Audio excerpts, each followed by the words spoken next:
Good morning, শুভ সকাল সবাইকে। আশা করছি তোমরা সবাই খুব ভালো আছো, সুস্থ আছো। আমরাও ভালো আছি।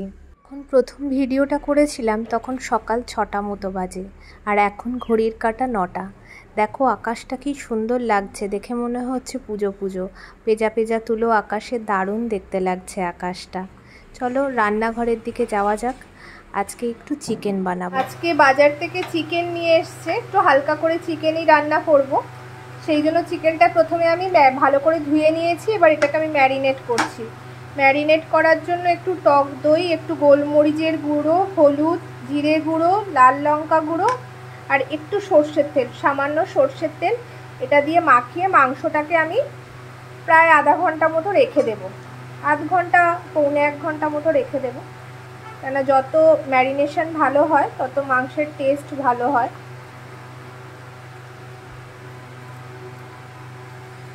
মাংস এই যে জলটা, এটা টক দইয়েরই জল, টক দইটা থেকে জল ছেড়েছে, সেই জলটা থাক, মাংসে দিয়ে দেবো, ভালো সিদ্ধ হয়ে যাবে।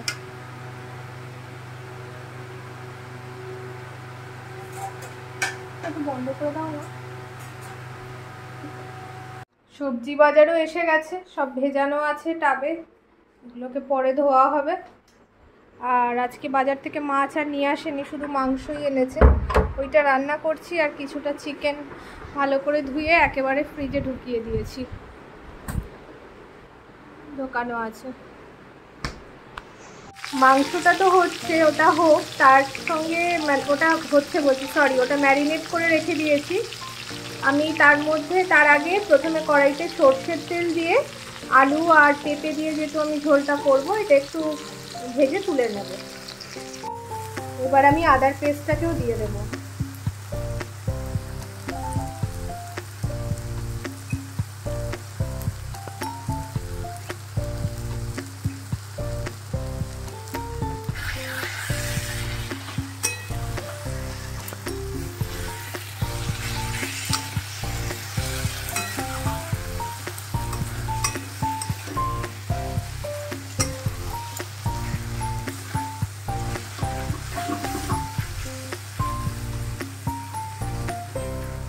আর এতে আমি আলাদা করে আর কোনো মশলা দিচ্ছি না, যেহেতু মাংসটা ম্যারিনেশনের সময় আমি সমস্ত মশলা দিয়ে রেখেছিলাম।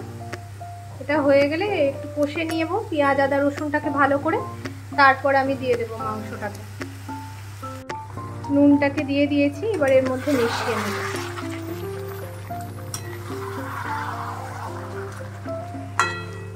পেঁয়াজটা ভাজার সময়তেও আমি কোনো নুন দেয়নি।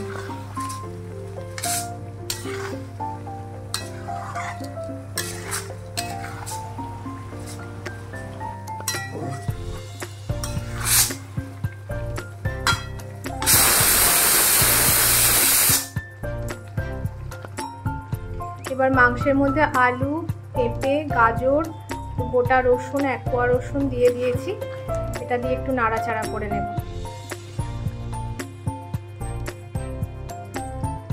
গরম জল দিয়ে দিয়েছি, এখন ফুটছে, ফুটে যাক, তারপরে নামিয়ে নেব।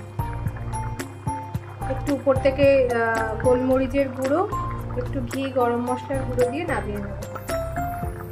ঝোলটা ফুটছে, আর একটু ঘন হয়ে গেলে নামিয়ে নেব।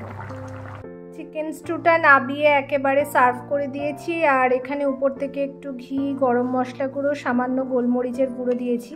যেহেতু ঝোলটা আমি খুব হালকা রেখেছি, সেই জন্য উপর থেকে এইগুলো একটু ছড়িয়ে দিয়েছি। বাটারও দেওয়া যায়, বাটারের থেকে ঘি হেলদি, সেজন্য একটু ঘি দিয়েছি।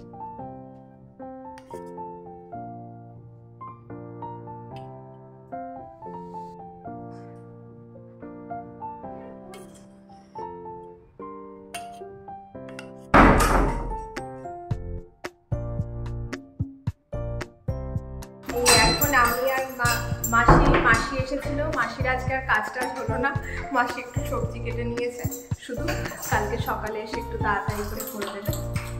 আমি আর মাসি একটু বেরোচ্ছি, মেয়ে আর ওর বাবা বেরিয়ে গেছে, মেয়ে পড়তে গেছে, একসাথে ওখান থেকে গাড়ি করে আমি আর মাসিও চলে যাব।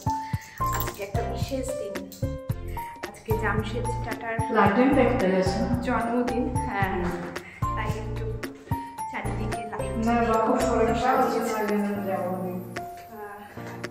সেটাই একটু দেখতে পেলানো, সাথে তোমাদেরকেও দেখাবো। আর আমি কি পরেছি দেখো আজকে, ওর মেয়ের জামা আমার গায়ে হয়ে গেছে।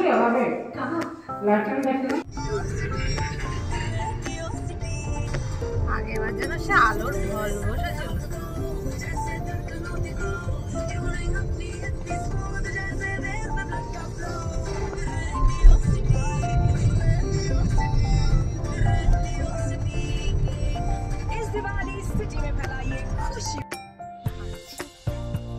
কলোনির সামনের দিক দিয়ে এগিয়ে যাচ্ছি। রাকেশ বলে একটু এগিয়ে এসো, বড় বড় পা ফেলে হাঁটছি।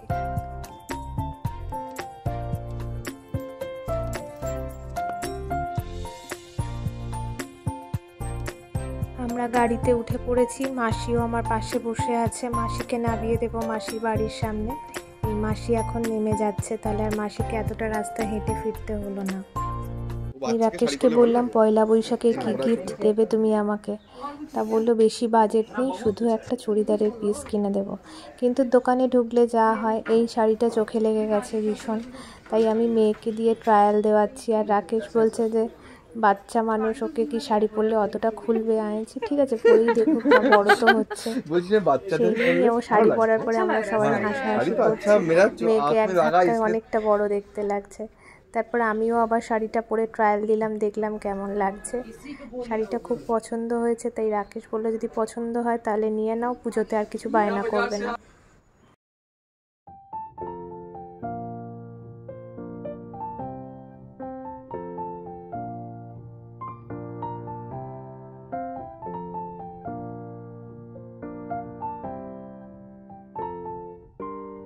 আজকে আমাদের প্ল্যানিং ছিল স্টারবাক্সে খাওয়ার।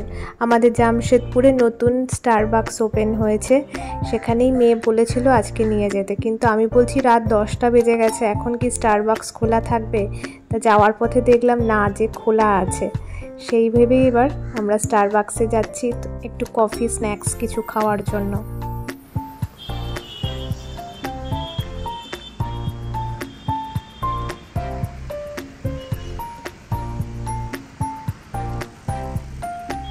ফাঁকা হয়ে গেছে, রাত 10টা বাজে।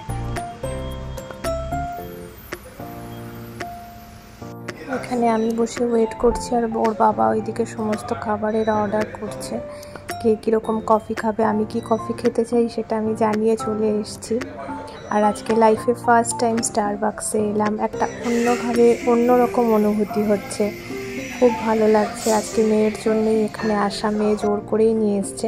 অবশ্য আমাদের জামশেদপুরে বেশি দিন হয়নি, 3 to 4 months হচ্ছে স্টারবাক্স ওপেন হয়েছে, কিন্তু খুব ভালো লাগছে এসে।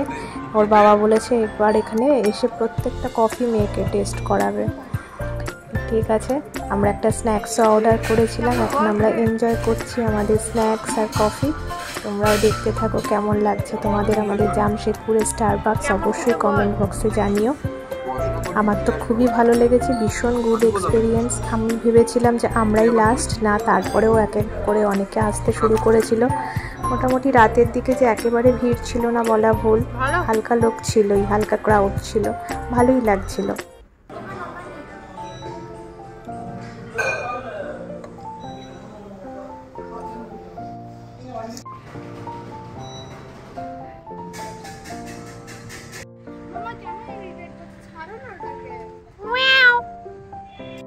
এখানে এত লাইটে কিচ্ছু দেখা যাচ্ছে। আজকের সন্ধ্যেটা দারুণ এনজয় করে কাটালাম, ঘোরা, বেড়ানো, খাওয়া দাওয়া, খুচখাচ শপিং, সব মিলিয়ে আজকে সন্ধ্যেটা দারুণ কাটলো আমাদের। চলো তোমরাও জামশেদপুরে কীরকম লাইটিং করেছে দেখে নাও। এবার খুব হালকাই লাইটিংটা করেছে, অন্যবার আরও বেশি করে, এবার একটু কমের উপরেই করেছে, কিন্তু যেটুকু করেছে তাই তোমরা দেখে নাও। আর এটা আমাদের সেকেন্ড দিওয়ালি বলে, জানো তো, জামশেদপুরে এই সময়টাকে। আজকের মতো ভিডিওটা এত দূরই রাখলাম, যদি ভালো লেগে থাকে লাইক শেয়ার কমেন্ট করতে কেউ ভুলবে না। সবাই অনেক ভালো থেকো, সুস্থ থেকো, নিজেদের খেয়াল রেখো। আজকের মতো এই পর্যন্তই রাখলাম, দেখা হবে পরবর্তী একটা ব্লগ নিয়ে। চলো সবাইকে গুড নাইট।